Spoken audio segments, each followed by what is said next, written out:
मेरे 11th और NEET JEE की तैयारी करने वाले प्यारे बच्चों, राम राम। आज हम जीओसी का 11वां वीडियो आपके साथ शेयर कर रहे हैं। आज का हमारा टॉपिक है इंटरमीडिएट स्पीशीज, यानी ऑर्गेनिक केमिस्ट्री में जब कोई रिएक्शन कराते हैं तो रिएक्टेंट या सबस्ट्रेट का पहले बॉन्ड टूटता है और फिर नया बॉन्ड बनता है। पुराना बॉन्ड टूटने से कुछ स्पीशीज बनती हैं जिनको हम कहते हैं इंटरमीडिएट स्पीशीज। वो इंटरमीडिएट स्पीशीज हैं कार्बन फ्री रेडिकल, कार्बोकैटायन, कार्बेनियन।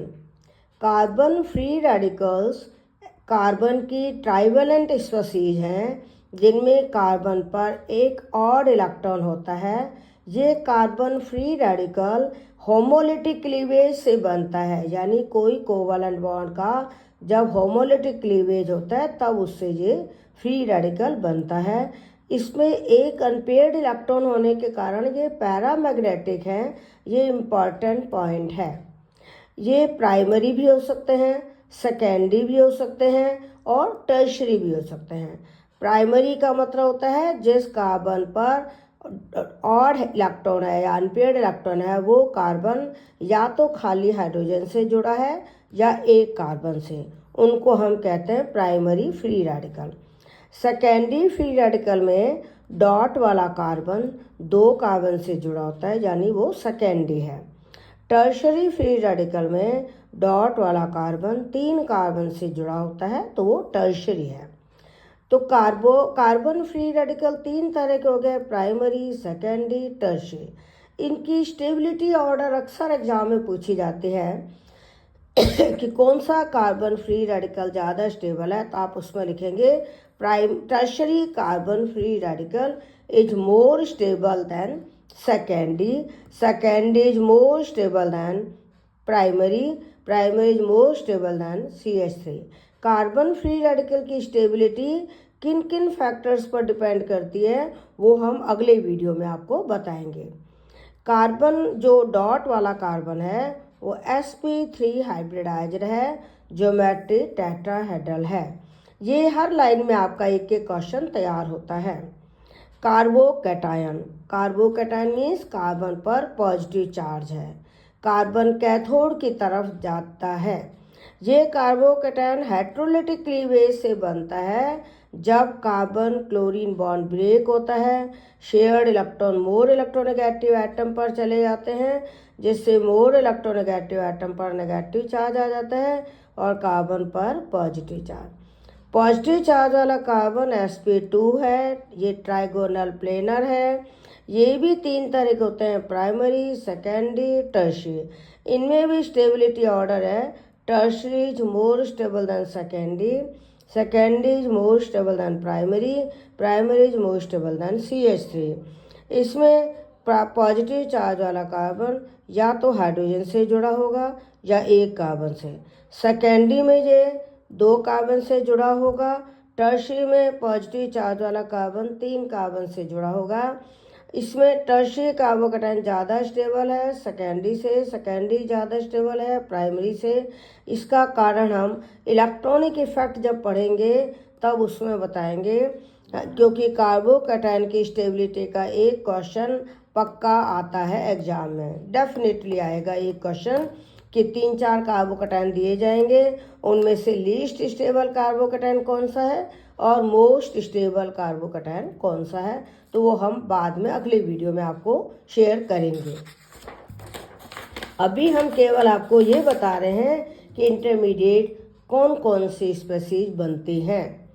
कार्बेनियन यानी कार्बन प्लस एनायन, मतलब कार्बन पर नेगेटिव चार्ज है जो एनोड की तरफ जाता है, तो negatively charge species of carbon is called carbanion. It is also found by heterolytic cleavage, ये भी हेट्रोलिटिक क्लीवेज से बनता है। इसमें हेट्रोलिटिक क्लीवेज में शेयर्ड इलेक्ट्रॉन कार्बन पर रह जाते हैं, कार्बन नेगेटिव हो जाता है, दूसरा एटम पॉजिटिव हो जाता है। ये अक्सर तब होगा जब कार्बन के साथ अटैच्ड एटम कार्बन से लेस इलेक्ट्रोनेगेटिव हो या मोर मेटालिक हो। तभी ये वाला क्लीवेज होगा। ऑर्डर ऑफ स्टेबिलिटी इसमें बिल्कुल कार्बोकैटायन से उल्टा है। कार्बोकैटायन में टर्शरी ज़्यादा स्टेबल था, इसमें प्राइमरी ज़्यादा स्टेबल है, सेकेंडरी कम स्टेबल है, टर्शरी और भी कम है। इसको स्टेबिलिटी का ऑर्डर हम किस आधार पर बताएंगे, ये हम आगे आपको जब इलेक्ट्रॉनिक इफेक्ट पढ़ाएंगे तब बताएंगे। प्राइमरी कार्बन में क्या होता है, नेगेटिव चार्ज वाला कार्बन एक कार्बन से जुड़ा होता है। सेकेंडरी में नेगेटिव चार्ज वाला कार्बन 2 कार्बन से जुड़ा होता है। टर्शरी में नेगेटिव चार्ज वाला कार्बन 3 कार्बन से जुड़ा होता है। कार्बेनियन इलेक्ट्रॉन रिच स्पीशीज है, इसमें नेगेटिव चार्ज वाला कार्बन sp3 हाइब्रिडाइज्ड है। ट्राइगोनल पिरामिडल ज्योमेट्री, क्योंकि नेगेटिव चार्ज का मतलब होता है लॉन पेयर, तो इसकी ज्योमेट्री है ट्राइगोनल पिरामिडल। ये कहाँ, खुद तो इलेक्ट्रॉन रिच है, कहाँ अटैक करेगा, जहाँ इलेक्ट्रॉन डेफिशिएंट हो या जहाँ इलेक्ट्रॉन की कमी हो। अब ये हमने आपको इलेक्ट्रॉन डिस्ट्रीब्यूशन का तरीका बताया कि अगर हम पाई बॉन्ड के इलेक्ट्रॉन पूरे शिफ्ट हो रहे हैं नेक्स्ट बॉन्ड पर, तो हम ऐसा एरो लगाएंगे।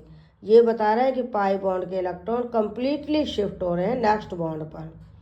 इसमें क्या है कि पाई बॉन्ड के इलेक्ट्रॉन एडजेसेंट एटम पर शिफ्ट हो रहे हैं, तो भी हम ऐसा एरो लगाएंगे जो वाई एटम पे जा रहा हो। इसमें पाई इलेक्ट्रॉन वाई एटम पर शिफ्ट हो रहे हैं, तो वाई पर नेगेटिव चार्ज आएगा। इसमें जब हमने ऐसा एरो लगाया कि लॉन पेयर इधर आ रहा है, इसका मतलब वाई का जो लॉन पेयर है वो पूरी तरह इस बॉन्ड पर शिफ्ट हो गया, तो यहाँ पर डबल बॉन्ड बन जाएगा। तो ये इलेक्ट्रॉन का मूवमेंट है।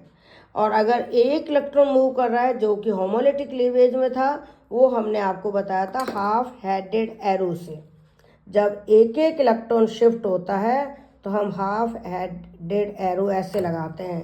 एक इलेक्ट्रॉन इस कार्बन पर जा रहा है, एक इलेक्ट्रॉन इस कार्बन पर जा रहा है, तो ये है हाफ हेडेड एरो, जो एक इलेक्ट्रॉन का मूवमेंट बता रहा है। तो ये आप अच्छी तरह समझ लें, इसके बाद आपको रिएक्शन मैकेनिज्म आसानी से समझ में आएगी। तो ये हुआ आज का हमारा टॉपिक इंटरमीडिएट स्पीशीज। हमने अब तक जीओसी में नॉमेनक्लेचर के वीडियो शेयर किए हैं। ऑर्गेनिक रिएक्शन में कोवलेंट बॉन्ड कैसे टूटता है वो हम बता चुके हैं। कोवलेंट बॉन्ड टूटने के बाद क्या क्या बनता है उसको हम कहते हैं इंटरमीडिएट स्पीशीज, वो हमने आज इस वीडियो में बताई हैं। और इन इंटरमीडिएट स्पीशीज पर कौन अटैक करता है, यानी अटैकिंग स्पीशीज क्या है, इलेक्ट्रोफाइल एंड न्यूक्लियोफाइल, वो हमने पिछले वीडियो में आपको बताया था। अब हम शीघ्र ही अगले वीडियो भी शेयर करने वाले हैं। आप देखते रहिए हमारे ऑर्गेनिक के वीडियो और कॉन्फिडेंस लाते रहिए, फीडबैक दीजिए, कमेंट में लिखिए कि आपको हमारे ऑर्गेनिक के वीडियो कैसे समझ में आ रहे हैं। अगर आप कोई चेंज चाहते हैं तो आप प्लीज़ कमेंट में लिखिए। अगर कोई और वीडियो भी चाहते हैं तो आप बताइए।